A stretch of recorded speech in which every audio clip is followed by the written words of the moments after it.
Welcome back again to, what is this called? Worlds Beyond with Cam and Ron. Worlds Beyond with Cam and Ron, of course. Thanks everybody for joining us again on this week's episode. We are reviewing and reacting to a couple of current films that just came out that we were excited to see in the theater. Just a little side note, I don't know how people feel. I was very excited to get back to going to the theater post-pandemic. I will say overall, over time, my movie watching experience has evolved. I don't find it as essential to go to the theater as I used to back in the day. And mainly just because of the availability of streaming. Everyone's got great, gigantic TVs. And so for me, I'm content. If there's a movie that I want to see that I'm mildly interested in, typically I'm content to wait and just watch it when it comes out on streaming. For big movies, what are big movies to me, like MCU movies that are super heavy special effects and just, really those visual spectacles, those I definitely want to go to the theater for. So obviously Marvel movies, the Universal Godzilla Monsterverse movies that have been coming out lately, and examples like today's films, Dune and Last Night in Soho. Two very different films. Both good films to see in the theater for different reasons. I think they're both very cinematic in nature. Yes. So Cam, starting off with Dune, directed by who? Denis Villenueve. Denis Villenueve. Yeah, he did Arrival. I did not know that. He did Blade Runner 2049. Oh, wow, okay. He did Prisoners with Jake Gyllenhaal. That was a few years ago. The TV show? No. Oh. I'm thinking of the TV show Prison Break, which I never watched. But yeah, he has a very strong track record, so people were very excited for this film. Enjoyed Arrival. I've heard great things about Blade Runner, but also that it's wicked long, so I don't know if I have the patience for that.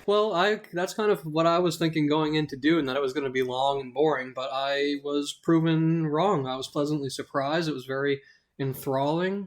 I thought it probably could have been trimmed 10, 15 minutes here or there, but I was surprised at just how approachable that they made this kind of very strange science fiction universe.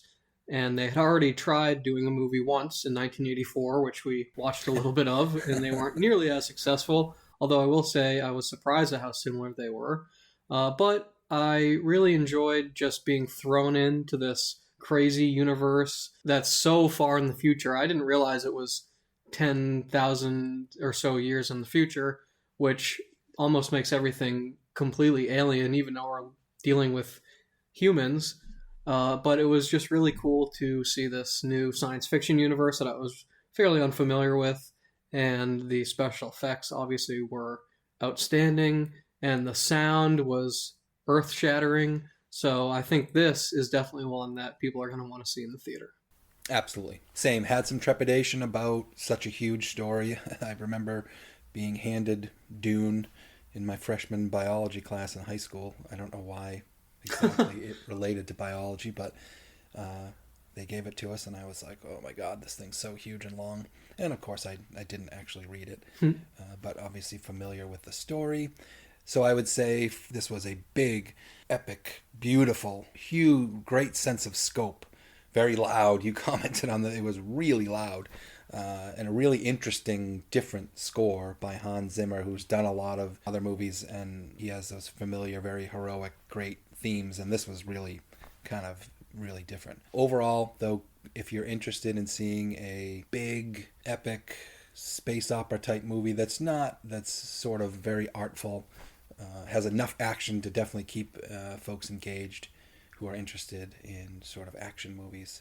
Great cast. Isaacs, Timothy Chalamet, Rebecca Ferguson, Josh Brolin, Zendaya, Jason Momoa, Dave Bautista. Plenty of star power for folks who are looking for that. There was a lot of hype surrounding this movie, and I immediately am skeptical about that when the kind of elitist film bros pile on a movie and get so excited that there's something other than Marvel coming out. But I think it's possible to like both Marvel and Dune, and I do. I think that the exposition could have been trimmed a little bit. I know that Dune is supposedly this super hard property to adapt because there's so much just crazy lore and backstory and everything. But I think all of the stuff that was explained in the movie explicitly was kind of obvious. So, like, all of those scenes where Paul is watching the educational videos about Arrakis and all of that felt super telegraphed, but there was still so much in this movie that they just throw right at you that probably needed to be explained, like the Bene Gesserits being this witch. Like, I didn't know there was any supernatural powers in Dune until seeing the movie. Right. And they totally just throw that at you. But then they explain all the easy stuff to understand, like the Fremen on Arrakis and sandworms and stuff. It seemed like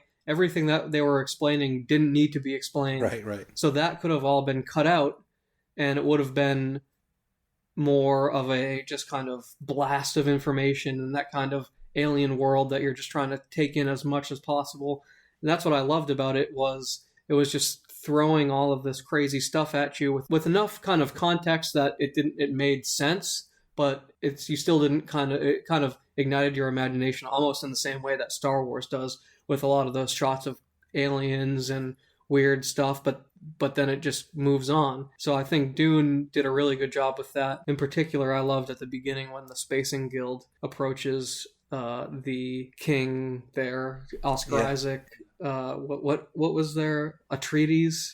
And I love that they had those huge space helmets on that were obscuring presumably some sort of mutation due to the spice. So there was a lot of just cool stuff, and I think it would have been enhanced and shortened if you just got rid of some of the obvious exposition. But otherwise, I thought it was very enthralling. You have characters that are kind of hard to relate to and aren't very humanized, but it kind of works in that way because it's so far flung in the future. Right. And yeah, no, I think they did a good job kind of condensing all of what seemed to be the essential points of the story into something that is watchable on film. Because like I said, we were watching the original 1984 Dune, which was shockingly very similar in structure to the new film, but just for some reason just didn't seem to get it as much as this one does. So. Yeah, no, it was interesting, and you're surprised that we were both surprised as we didn't get all the way through the 1984 Dune. I don't think we should. A good chunk of it, enough to see that a lot of the narrative beats were the same, even right down to dialogue too. Right, exactly. And so while in a way, this movie really took a lot of cues from that movie, but then I guess in essence, when you try to boil down a big, huge, monstrous book like this, there's obviously the important scenes that, would probably naturally occur to both directors that we need to cover this, we need to cover that. Right. No, I agree, but I was surprised because I thought people didn't like 1984 or 5, whatever year it came out, Dune, because it was so different from the book. So I was shocked to see just how similar they were when supposedly Dune is so hard to adapt that the original film version of it was so far removed from the actual book. But that didn't seem to be the case. I mean, like I said, we only saw the first half of the original story of the original movie, but then we also really only saw the first half of the story in the new Dune. So I'm interested to see where it goes.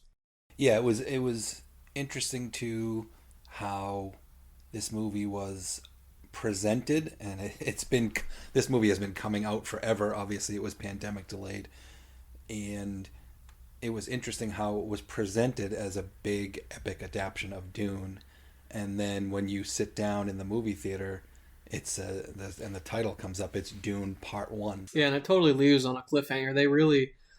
That was, I guess, my one other kind of issue with it was the kind of narrative structure was a little bit all over the place. There didn't really seem to be much of a resolution to anything by the end of this movie. It's mostly all setup, which I think brings it down a little bit, but because it's so enthralling and so interesting.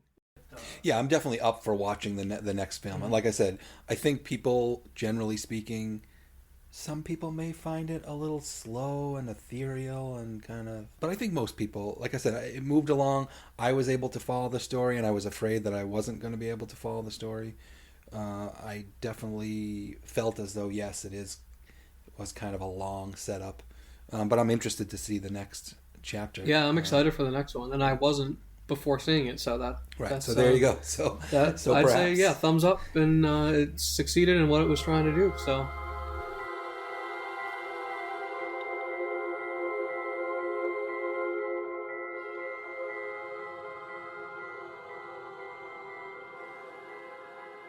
Next up is a film by Edgar Wright, who was the original director of Ant-Man and has done several other films, which I'm sure you'll tell us about, Cam. I'm not as familiar with him outside of the MCU or his early role in the MCU. But Last Night in Soho, what is your initial reaction? Well, yeah, like I was saying to you earlier, I think Last Night in Soho might be my favorite movie of 2021. Everything worked for me, and actually, that's not the first time an Edgar Wright movie has made it to the top of my list. In 2013, his movie The World's End was my favorite film. And yeah, no, he's known for doing a whole range of different genres. He started out with Shaun of the Dead, and then moved into Hot Fuzz and World's End, which are kind of all horror comedies in different ways. Mm-hmm. Obviously, Shaun of the Dead is a zombie movie. Hot Fuzz is a bit more of a thriller, but also combined with police procedural elements. And then The World's End is, as the title implies, an apocalyptic movie, but they all have comedy through them. But I was really excited for Last Night in Soho because this is the first time he's done just a straight horror movie. And just everything from the character writing to the plot and the cinematography and just the atmosphere, everything was absolutely stellar. Yeah, I really enjoyed this one. Obviously, very stylistic. I would almost call it more of a psychological thriller than a straight up horror movie, but it's definitely got those elements to it.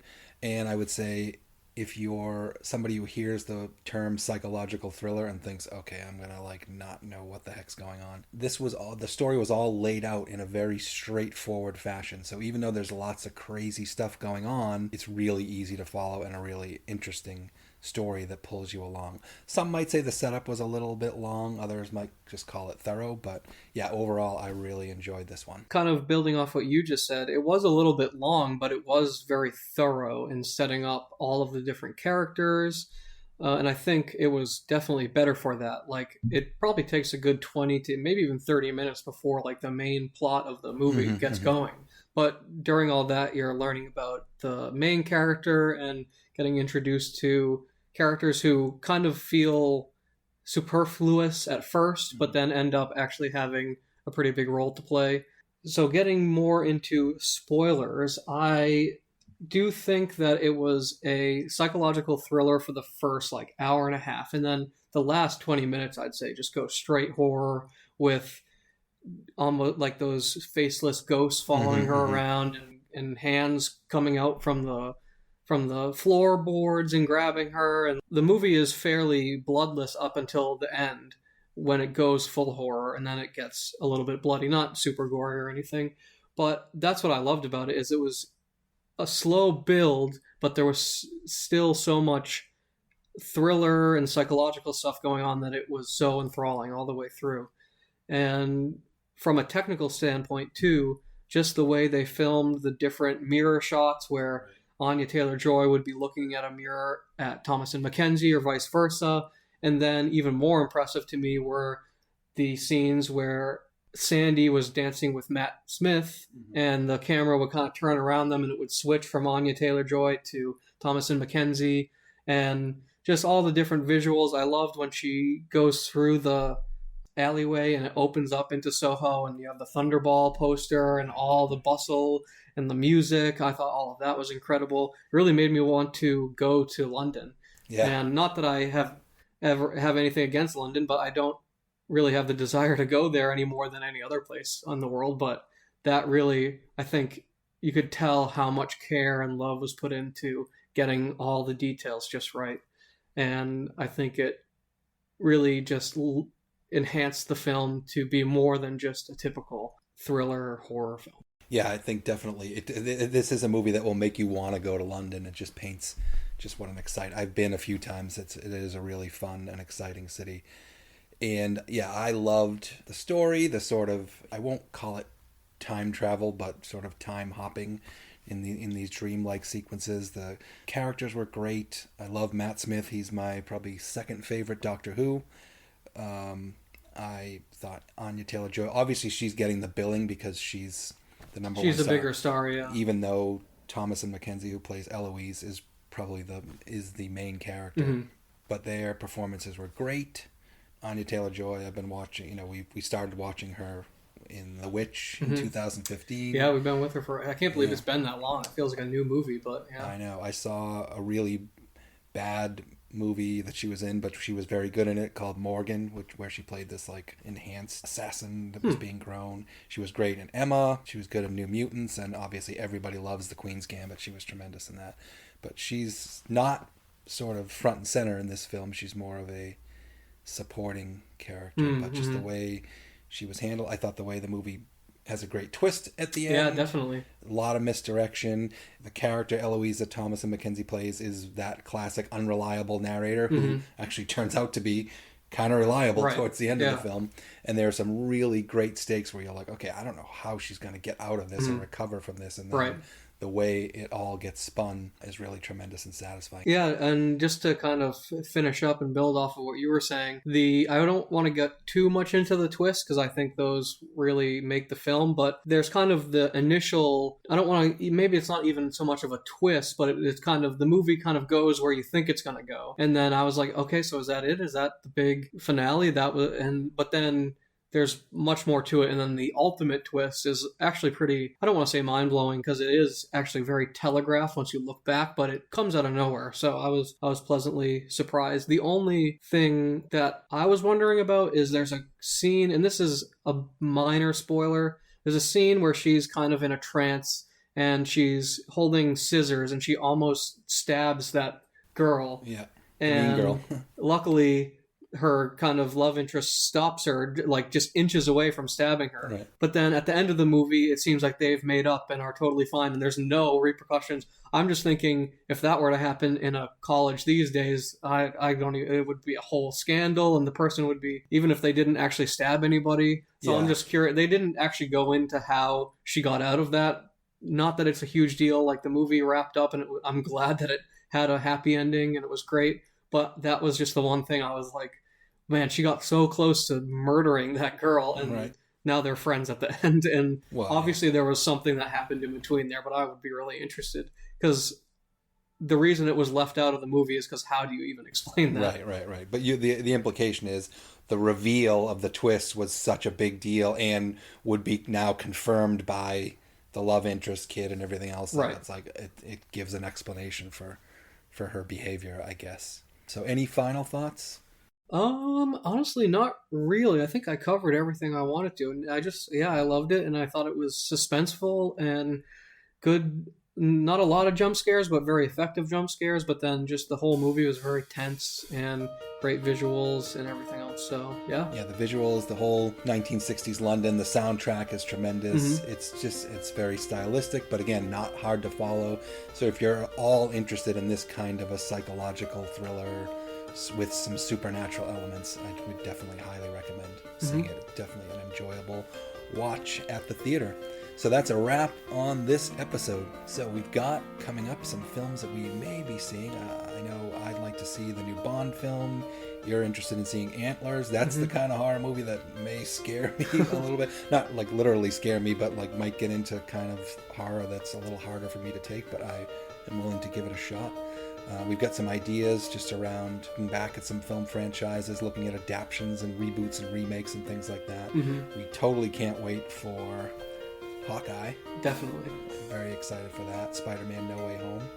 is coming up, so a lot on the plate. We hope you enjoyed this episode. We hope you've been enjoying Worlds Beyond with Cam and Ron so far, and if you are, please, on the various apparatuses in which you are listening to us, podcast sites, etc., please give us a follow or a like or a comment and a rating, and thanks for hanging out with us.